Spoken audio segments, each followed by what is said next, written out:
한 전시를 소개할 텐데요. 산책이라는 단어는 지금 보는 것 같은 이런 뜻입니다. 그저 한가롭게 거니는 것인데 그것을 이제 시간과 공간이라고 하는 축을 가지고 거니는 것을 역사 산책으로 얘기할 수 있을 것입니다.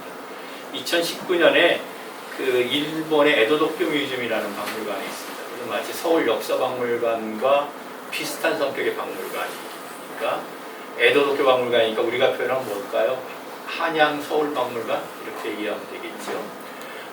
그런 박물관이 있는데 거기 전시가 두 개가 동시에 열려서 하나는 18세기 서울의 일상이라는 제목으로 유만주의기의 세계라는 것과 사무라이 천하태평을 지지한 사람들이라는 제목이 붙어있는 전시였습니다. 어느 정도 에도도쿄 박물관에서 전시를 할 때 의도를 한 바지요. 앞에 전시는 서울 역사박물관의 전시를 이제 국제전시 형태로 가져가서 전시를 했던 것이고, 뒤에 거는 이제 에도도쿄 박물관이 기획한 전시를 이제 같은 시간에 맞추어서 1층과 5층이 같이 구성했습니다. 2016년에 있었던 전시를 다시 한번 거기 가서 꾸민 것이었습니다. 저는 사실은 그 사무라이라고 하는 뜻, 그러니까 사무라이 우리가 잘 아는 것처럼 칼을 들고 그 다음에 자기의 그 영주나 그 다이묘를 이렇게 호위하는 무사로서의 사무라이인데, 한자는 대체로 시자를 갖다가 쓰고 사무라이라고 읽는데 이 전시에서 사자를 갖다가 써서 사무라이라고 적었습니다.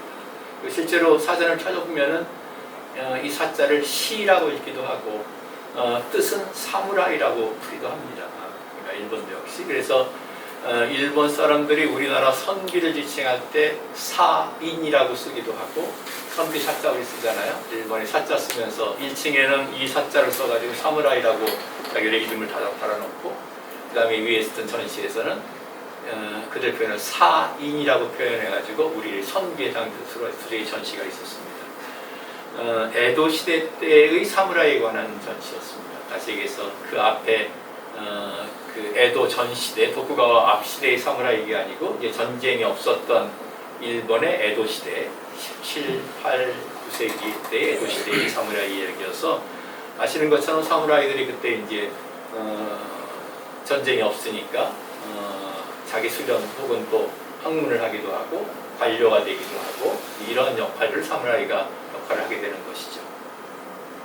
그래서 그 전시가 있으면서 사무라이가 그때 계층이 어떻게 그들의 일상과 그들의 내면을 보는 전시였었고, 한편 이제 그 위에서는 이렇게 흠영이라고 하는 이 유만주라는 사람의 일기장을 가지고 한 전시를 펼쳤었습니다. 이게 제가 이제 관장 가서 바로 제일 했던 앞부분의 전시여서 그 기억이 더 많이 나는 전시고 그런 중요한 전시를 생각하는데요. 그 전시를 이제 가지고 2년 후에 에도도쿄가 다시 한번 전시를 하게 됐던 얘기인데요.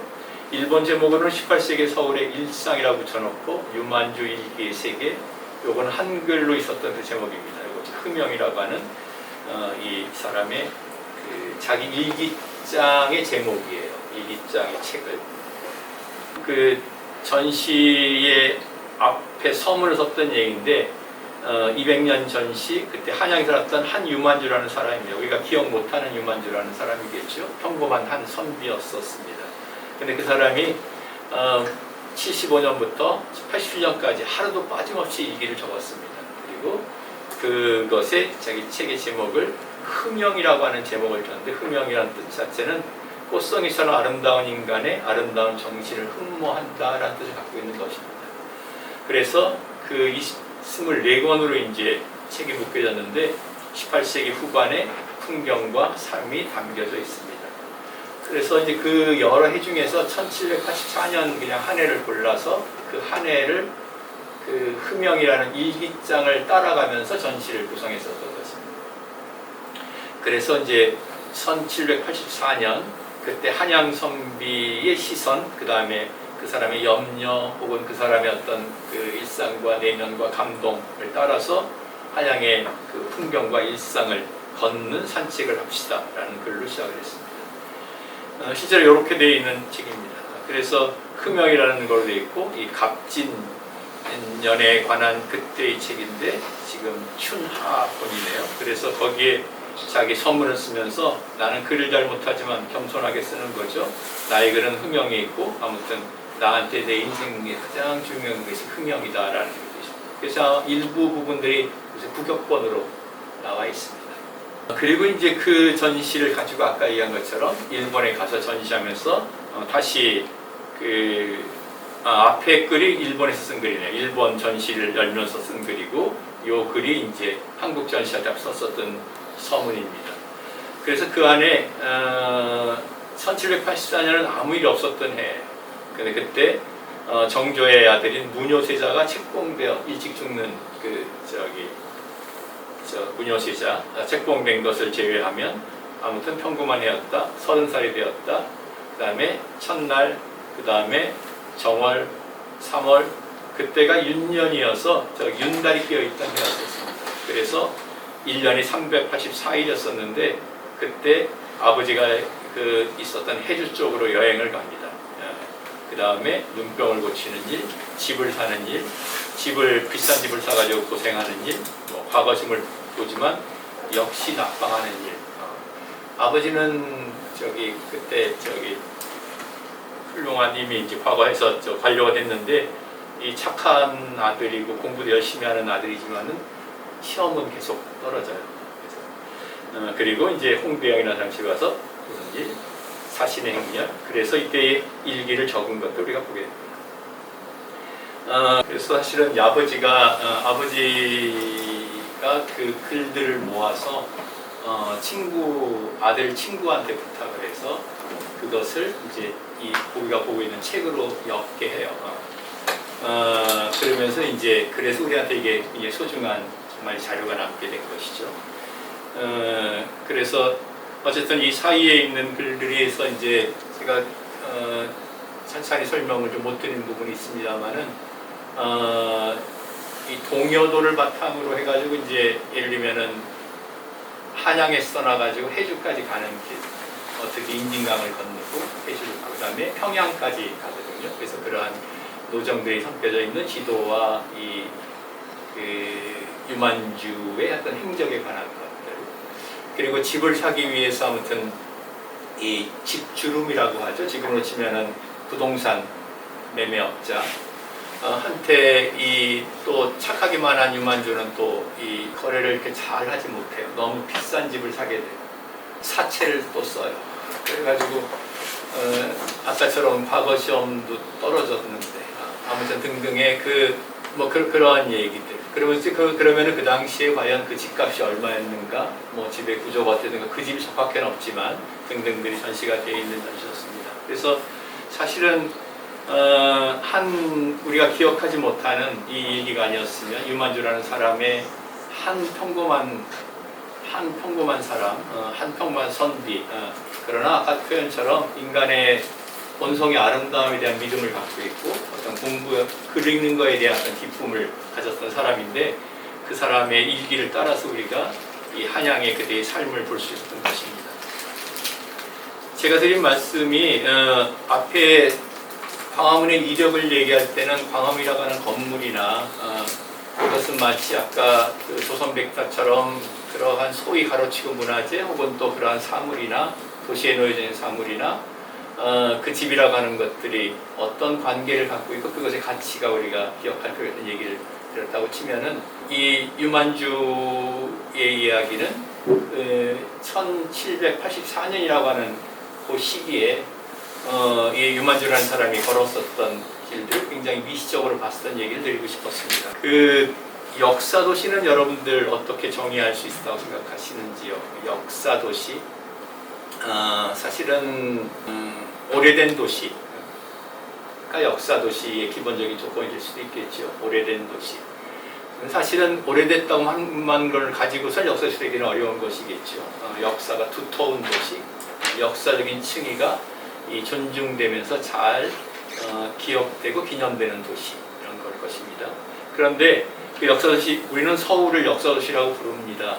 그러나 막상 우리가 역사를 기억하고 있는 장소들에 대해서는 우리가 때때로 거치장스러울 때가 있을 것입니다. 그런데 우선은 역사도시의 기억과 궤적을 좀 말씀드리려고 하는 거 하나는 기억이라는 뜻 자체는 도로 생각해낸다고 하는 동사형의 의미를 또 담고 있기도 한 거예요. 하나는 그 다음에 궤적이라고 하는 것은 우리가 움직인 어떤 흔적을 얘기하는 자국이나 자취를 얘기합니다. 이 그림을 하나 좀 보여드리고 싶은데, 이 그림은 아래에 있는 것처럼 그 번호가 건의 3623으로 되어 있습니다. 이 건의는 이건희 회장님이 이건희예요. 이건희.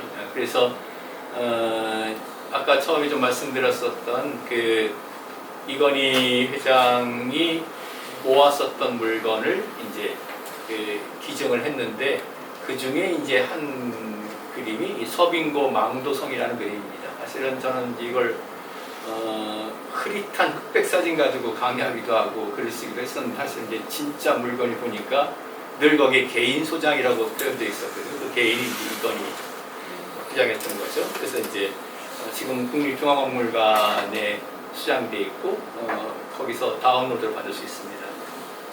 근데 이 그림은 여러분이 국립중앙박물관에 가시면은 가운데가 이렇게 크게 열려져 있잖아요. 거기에 그 대위에 올랐으면 이 풍경입니다. 아는 것처럼 서빙고가 그 옆이잖아요. 저기 서빙고동 있는 그 서빙고. 그보다 조금 오른쪽으로 아마 둔덕 쪽으로 생각되는데, 소위 서빙고에서 도성을 바라다본 그러한 그림입니다. 그러면은 지금 여기 보이는 소나무가 있으니까 이것은 목멱산일 테고, 남산이겠죠. 남산 위에 저 소나무니까. 그 다음에 이 목멱산이 있고, 그 다음에 여기 보이는 것이 백악일 테고, 백악 앞에 있는 이렇게 담으로 둘러차 있는 자리가 경복궁일 테고, 경복궁 안에 이렇게 기둥처럼 세워놓은 것이 아마 불타버린 경회루의 석주일 가능성을 표현했겠지요. 어쨌든 빈 궁궐 자리입니다. 그래서 이 자리를 보여주는, 대체로 이제 한 18세기 중반쯤 보는 것이니까 경복궁과 그 다음에 여기에 백악과 인왕과 이렇게 도성이 있어서 내려오다 보면 이 자리에 숭례문이네요. 그죠? 중층된 숭례문이 있고, 다시 목명을 올라가서 이렇게 감싸서 가면 도성 전체가 될 것이고, 그리고 그 너머에는 보현봉이 지금 있고, 이렇게 와서 왼쪽으로 솟은 자리가 비봉일 테고, 그 능선이 보여지는 그림들을 그려냈습니다. 그리고 이쪽 앞쪽으로 와서 이제 한강까지 이르는 전체를 잘 보여주는 그림입니다. 물론 이러한 그림들을 통해서 이제 이 서울이라는 도시 혹은 한양이라는 도시가 갖고 있었던 1700년대 중반 때 1740년경일 거라고 정확하게 편년은 못하고 있습니다만은 그런 시대의 수한양의 모습을 보게 됩니다. 우리가 역사도시라 부를 때 그것은 일단 문명의 증거입니다. 그러니까 우리가 아까 가치 있는 것을 얘기할 때 가치 있는 것이 갖는 가장 중요한 조건 중에 하나는 지금 현존하고 있거나 혹은 이미 사라진 문명에 대한 증거를 가지고 우리는 유산이라고 얘기를 합니다. 그랬을 때 그 증거가 이제 말 그대로 도시에 새겨져 있는 그러한 도시를 우리는 역사도시를 얘기를 한 것이죠. 근데 한양이라고 하는 도시는 처음에 우리가 지도로 봤습니다마는 산경하고 물길이 서로 이렇게 맞물려 있는 도시인 것이죠. 이렇게 마치 손이 서로 마주보고 있듯이 이렇게 짜여져 있는 도시고, 그 도시의 바탕이 되는 산경과 소위 수계가 그 형상이 현현된 모습이 한양 도성의 모습으로 드러나 있는 거잖아요.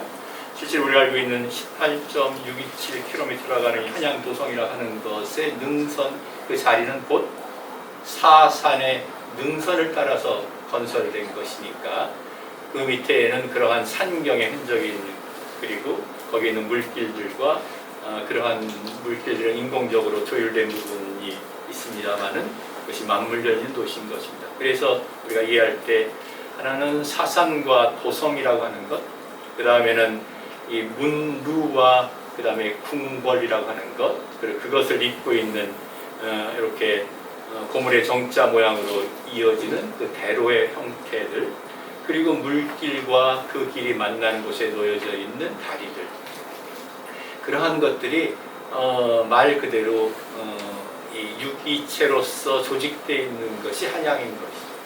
어느 도시든 자기 도시가 아름답고 아름답지 않다고 얘기하는 도시가 있을지 모르겠습니다만은 혹은 특별한 것이죠. 우리 한양이라고 하는 도시는 북경과 다르고 그리고 강한 중축선을 갖고 있는 북경과 다르고 그 다음에 바다의 면에서 바다를 향해서 이렇게 새로운 땅들을 만들어 갔었던 동경과도 다른 것이고 우리의 바탕은 지금 그러한 바탕에 만들어진 도시이기 때문에 그러한 형태들 그리고 그 위에 놓여져 있는 부분들하고 전체의 관계가 그 자체보다 굉장히 훌륭한 가치를 갖고 있는 것이다. 그 관계를 잘 유지하는 것 그리고 그것을 갖다가 존중하는 것 또 회복해 나가는 것 그것이 역사도시를 만들어가는 것이다 라고 하는 얘기를 드리고 싶은 거죠. 그리고 그것에 가장 함축적에 담겨 있는 것 중에 하나가 이제 아까 광화문과 월대를 말씀을 드렸습니다. 또 한편으로는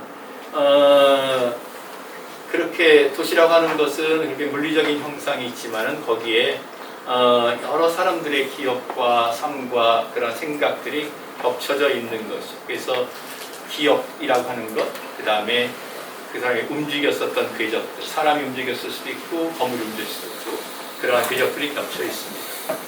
그런데 그러한 역사 도시의 그 장소에 직접 새겨져 있기도 하고 혹은 그러한 사물들이 박물관에 저장되기도 할 텐데 그러한 것들이 간직하고 있는 것들이 이제 우리가 공유할 때 그걸 우리가 소위 컬렉티브 메모리라고 얘기를 합니다. 그러한 공유 기억들을 만들어 갈 텐데 이러한 무형의 것들은 자산입니다. 그리고 여기서는 제가 조금 논리적으로 더 설명이 필요할 수도 있겠습니다만 소위 UN에서 설정한 Sustainable Development Goals라고 하는 아젠다가 있지요. 거기에 11번째 11.4 부분이 뭐냐면은 11에서 자소달락 4가 소위 Cultural Heritage에 관한 부분들입니다. 그러한 유산이라는 것이 이 지구가 인류가 지속 가능한 발전을 해나가는 데 있어서 어떻게 선한 방식으로 작동될 수 있도록 정책과 예산이 사용돼야 된다라고 하는 아젠다인 거죠. 그래서 그것에 관한 부분들인데 그러한 것들을 가능하게 하는 한 자산일 것이고 자원일 것이고 또한 우리가 것들이 회복해 나가는 데는 자원이라고 생각을 합니다. 이 얘기는 조금 더 하나의 선언 같은 표현이겠습니다만은 그러한 부분도 오랫동안 지켜왔던 것들, 그 가치가 식별된 것들을 이렇게 보호해가는 일들이 중요하다고 생각합니다. 그러나 지금 우리는 여러 가지 어려운 상황들을 마주하게 될 것입니다. 네. 제가 시간을 잘 맞췄나 모르겠는데 우선 말씀드리겠습니다. 오늘 말씀드리고 혹시 필요하면 조금 더 우리가 대화를 하면 좋겠습니다.